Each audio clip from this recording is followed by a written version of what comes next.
Hey YouTubers, it's Charlie. This is going to be my Q&A video for everything from episode 2. There's some questions about episode 3 because of the teaser, so we'll address all that stuff. Just careful for spoilers if you're not caught up.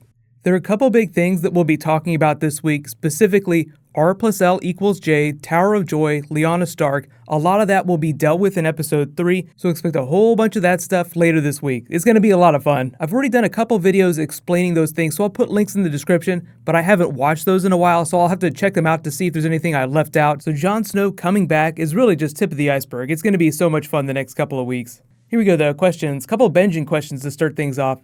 Raphael asks, do you think that the Night's King could be Benjen Stark?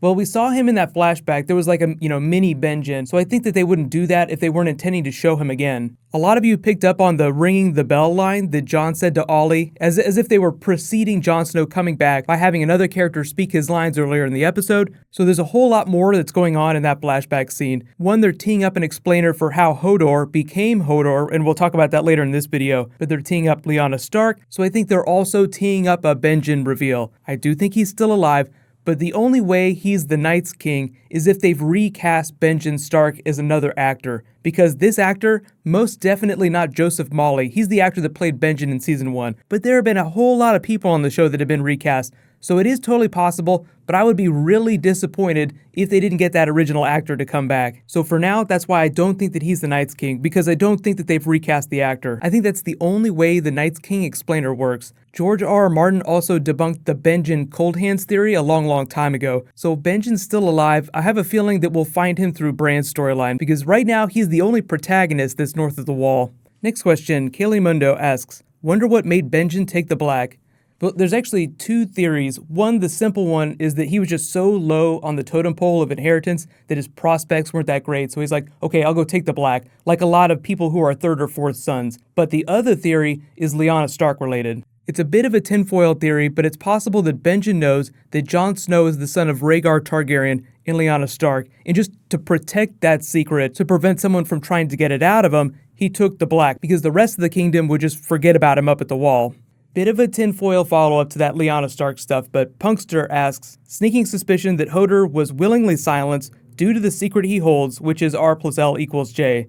I mean, I would be afraid if Hodor was part of that Tower of Joy flashback, because that's so far off book that it would be like a huge change. When I saw the Hodor scene, and then I saw the extended trailer for episode 3, where you see like the one guard fighting all the people in northern armor, I was like, oh man, how much are they gonna change this from the books? Arthur Dayne was super badass, so it's possible that they could have gone way off book, and this dual wielder who's just a total badass is Arthur Dayne, and a slightly older version of Hodor was part of that party that went with Ned Stark to rescue Lyanna, and he was injured. But that's kind of an extreme interpretation. It's totally possible that he just found out some other way, and then someone wanted to silence him. But very clearly, he seems like a really innocent person in the past, so I think the actual explanation that the show goes with will be tied to some noble sacrifice that he made. Next question, Gabriel asks, I was wanting Jon resurrection in episode 5, like in a big fire, walking out of it unburned or something like that. Maybe even given Longclaw, sword starts glowing red. So yeah, you want like the Azor Ahai, he is definitely a Targaryen interpretation of his resurrection. I think that's the exact reason why they didn't do that. One of the biggest theories about why they didn't do Lady Stoneheart earlier in the series, like during season 4, season 5, is because it would have tipped the hat to what's going on with Jon Snow in episode 2. Like if you witness a Stark coming back from the dead, it suddenly makes Jon Snow coming back that less special. It's that less of a surprise. So I think they're saving the big Jon Snow Targaryen reveal for Tower of Joy. They want that to come first. But even though I do think that he's a Targaryen, I mean he's the son of Rhaegar Targaryen, so he's half Targaryen, I don't think they're going to be super literal with the Azor Ahai stuff. I think he's just going to be a leader, he'll be a badass. If necessary, he'll lay down his life. A lot of people have been making Jesus jokes, like he came back from the dead just like Jesus. He'll take all the sins of the kingdom and then die again during the War for the Dawn. I would be very surprised if he ended up on the Iron Throne. I think he and Daenerys are around to rally the kingdom and bind the world against the force of the others, like the forces of man versus the others. So you can't really get to that point till Daenerys gets to Westeros, but Jon is slowly uniting the North. You have the Night's Watch and the Wildlings that'll slowly come together. They used to hate each other. I think the same thing will happen all over Westeros, and then Daenerys will arrive, and then they'll all come together, bam, big War for the Dawn. But we're really just at the beginning of that. There's still 2 more seasons, remember. Next question, Monkey Bomb Squad asks, now I forgive Melisandre for burning Stannis' daughter. So do the rest of us. Carice Van Houten was actually saying, like her interpretation of this really old version of Melisandre. If she's 400 years old, what's a little child's life to someone who's that old? When it was happening, we're all screaming, we're horrified, but if you've lived for 400 years, think about how many people you've watched live and die. So that's why it was so easy for her to burn this child without any remorse. If you thought that she had a smug look on her face in the first couple of seasons, just wait till she finds out that Jon Snow came back and think about what that's going to do to her going forward. She'll probably feel invincible. Next question, No Skills asks, not sure if it's been mentioned on the show, but a person loses part of their self when they're resurrected. Do you think that Jon will change at all?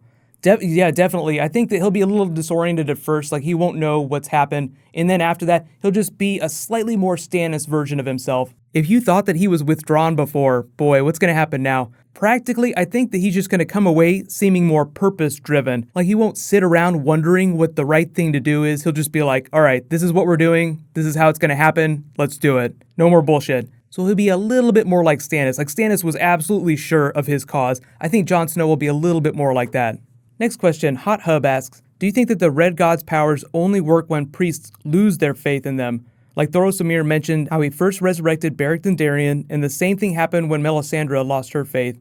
No, I think that it's people that are really important come back. You really have to believe that there is a Red God. There's like some supreme intelligence at play. So like an evil character kicks somebody important off the board. Beric Dondarrion gets kicked off the board by the Mountain. The Red God recognizes that someday he will be very important to Arya Stark and the Hound. So he says this cannot be, and he does the Lord of the Rings Gandalf thing where he gets kicked back onto the board. Cut to Jon Snow, very important figure in rallying the kingdom against the Great Other. Team Ollie stabs him off the game board, and then the Red God says again, this cannot be, and kicks him back onto the board. I really like the idea of like the universe selecting its champions, and it recognizes Beric Dondarrion, Jon Snow, other characters in the books like Lady Stoneheart. Those are its champions, so it kicks them back onto the board. Starks are in play again. Next question, Annie asks, isn't Lyanna Stark supposed to be younger than Brandon and Ned? Why are they going with that? Yeah, a lot of people were confused because in the books, she's supposed to be younger, but she seems older on the TV show. They might be using the same actress for a Tower of Joy flashback, and that's why they wanted to go older, because it's really hard to age someone up that looks like they're 8 years old. Next question though, Cantress asks, in the episode 3 preview, who do you think the gift is for Ramsay? I think we're probably all in agreement that it's Rickon Stark. Do you like games, little man? If you thought that they aged Lyanna Stark up, this is what the actor who played Rickon looks like now. So I'll be interested to see if they recast the role. I don't know if he was seen on set, but I do think that this is where we'll see Rickon and Osha again, through House Umber, because it's House Karstark, House Umber that are like, we have a gift for you. There's a lot of weirdness going on between the books and the show. I think that they've changed a couple things with that storyline. So when we do get that episode, I'll try to explain what the exact changes were. Next question, your name is a symbol, so I don't know how to pronounce that, but I'll say, what if Jon Snow's mind was transferred into Ghost? Like, what if he warged into Ghost, and what we saw was a surprise Ghost waking up in Jon's body? I don't think that that's what happened, but what you're talking about is Jon being a warg. He is a warg. George R. R. Martin has confirmed that. All of the Stark children have wolf dreams, which means that they have the ability to warg, but that doesn't guarantee that all of them are going to be using that ability in a conscious way. Usually when you talk about wolf dreams, it's an unconscious thing. I think if anybody's going to be warging besides Bran, it'll probably be Arya. But it would be really awesome, like if Ramsay Snow is going to go down, if the direwolves take him down, like Ramsay sick the hounds on Walda, what if Ramsay also went down in a pack of dogs? I mean, they'd be direwolves, so they're not dogs, but you get the metaphor. It would be really badass if Sansa were the one to warg all of those direwolves onto Ramsay, but I'm totally not expecting that to happen. What I'm really hoping she does is she's the one to order Ramsay's death, and she has him flayed.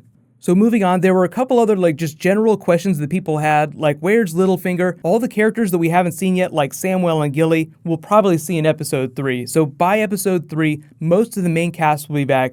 There are still a couple big characters that are coming back that might not happen till later in the series. But if you remember what Ian McShane said, I think I made a couple of videos about that, then you know what I'm talking about.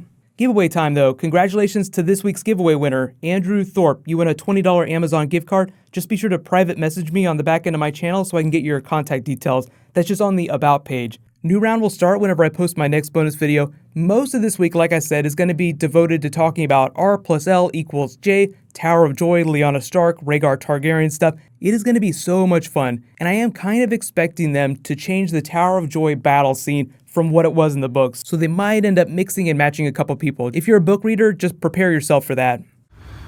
Sorry, I'd like to say sorry for lying to everyone. While you guys wait for my next video, you can click here to learn more about Lyanna Stark's history, and you can click here for my episode 2 video. Thank you so much for watching, everybody. Let's high five. I'll see you guys tonight.